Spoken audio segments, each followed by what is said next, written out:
أعوذ بالله من الشيطان الرجيم. بسم الله الرحمن الرحيم.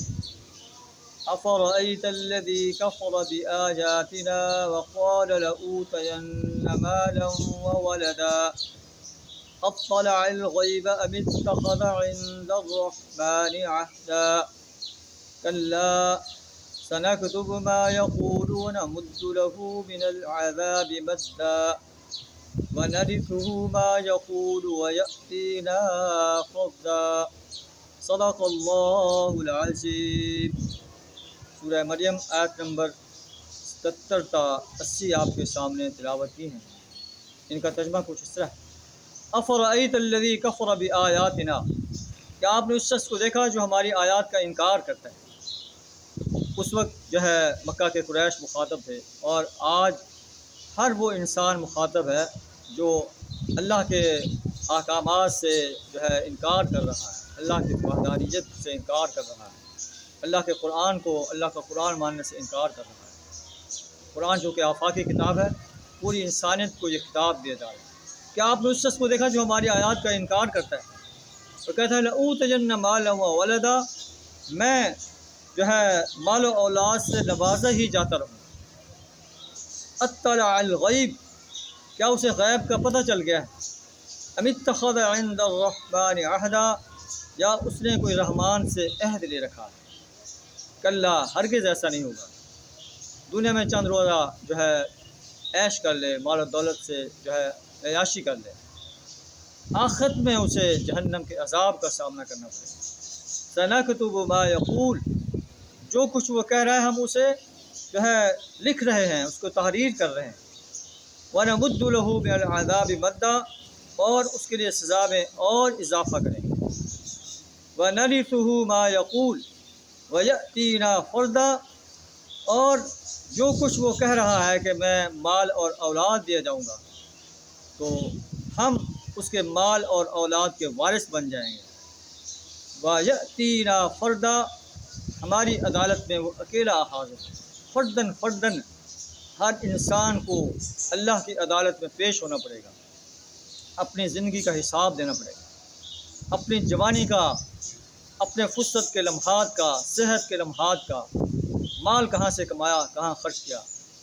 اسے جو ذمہ داری سونپی گئی تھی کہ کنتم خیر امت اخرجت للناس، تم ایک بہترین امت ہو، تمہیں دنیا کے انسانوں کے لیے میدان عمل میں لایا گیا ہے. تامرون بالمعروف وتنہون عن المنکر، تمہیں لوگوں کو نیکی کا حکم کرنا ہے، برائی سے روکنا ہے. اس کا حساب لیا جائے گا کہ تم نے اپنے اس فرض کو کہاں تک ادا کیا.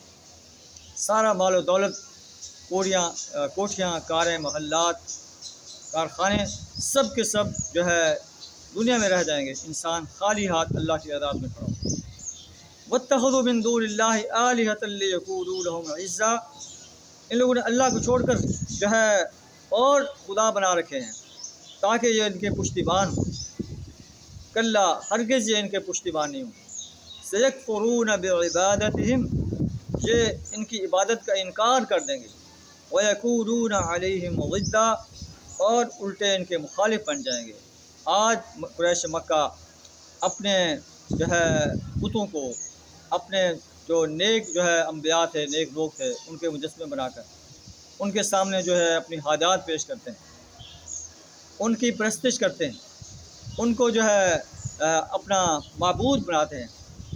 یا آج کا انسان جو اللہ کے مقابلے میں کسی اور کو جو ہے کسی اور کی پرستش کرتا ہے، کسی اور کی بندگی اور غلامی اختیار کرتا ہے، کسی اور کی اطاعت اختیار کرتا ہے، کسی اور کے حکم کو مانتا ہے جس کا حکم اللہ کے حکم سے ٹکراتا ہے، کسی اور کی حاکمیت کو تسلیم کرتا ہے جس کی حاکمیت اللہ کے مقابلے میں اللہ کی حاکمیت سے ٹکراتی ہے.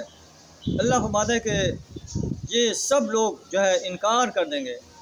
یہ کہیں گے کہ ہمیں تو پتہ ہی نہیں تھا کہ یہ لوگ ہماری بات کرتے رہیں، ہماری پرستش کرتے رہیں، ہماری بندگی اور غلامی اختیار کرتے رہیں. قرآن سورہ یونس میں جو ہے اس بات اس انداز پہ بیان فرما ہے. وَيَوْمَ نَحْشُرُهُمْ جَمِيعًا، قیامت کے روز ہم تمام کو اکٹھا کریں گے. ثُمَّ نَقُولُ لِلَّذِينَ أَشْرَكُوا مَكَانَكُمْ، پھر ہم شرک کرنے والوں کو کہیں گے کہ یہاں ٹھہر جاؤ. أَنْتُمْ وَشُرَكَاؤُكُمْ، تم بھی اور تمہارے شرکاء بھی. فَزَيَّلْنَا بَيْنَهُمْ، ہم ان کے درمیان سے اجنبیت کا پردہ ہٹا دیں گے۔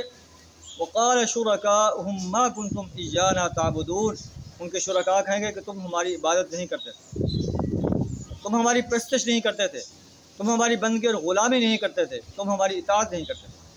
فکفا باللہ شہیدا بیننا وبینکم، ہمارے درمیان اور تمہارے درمیان اللہ گواہ ہے، ان کننا عن عبادتکم لغافلین، ہم تمہاری عبادت سے، تمہاری بندگی سے، تمہاری پرستش سے، تمہاری اطاعت سے غافل تھے، ہمیں کوئی پتہ نہیں۔ آئیے ہم بھی اپنے گریبان میں جھانک کر دیکھیں کہ ہم کہیں جو ہے اپنی خواہشات کے پیرو تو نہیں بن گئے، شیطان کے پیرو تو نہیں بن گئے۔ اللہ کے مقابلے میں ہم نے انسانوں کو تو جو ہے اپنا خدا نہیں بنا دیا۔ اگر ایسا ہے تو ہمیں بھی اپنے انجام پر غور کرنا چاہیے۔ اللہ سے دعا تعالیٰ ہمیں اپنے آپ کو صحیح معنی میں اپنا بندہ، اپنا غلام، اپنی پرستش کرنے والا، اپنی اطاعت کرنے والا، اپنے دیے ہوئے نظام اسلام کو اس سرزمین پر قائم کرنے کے لیے جد و جہد کرنے والا بنا دے۔ آمین ثم آمین۔ وآخر دعوانا ان الحمد للہ رب العالمین۔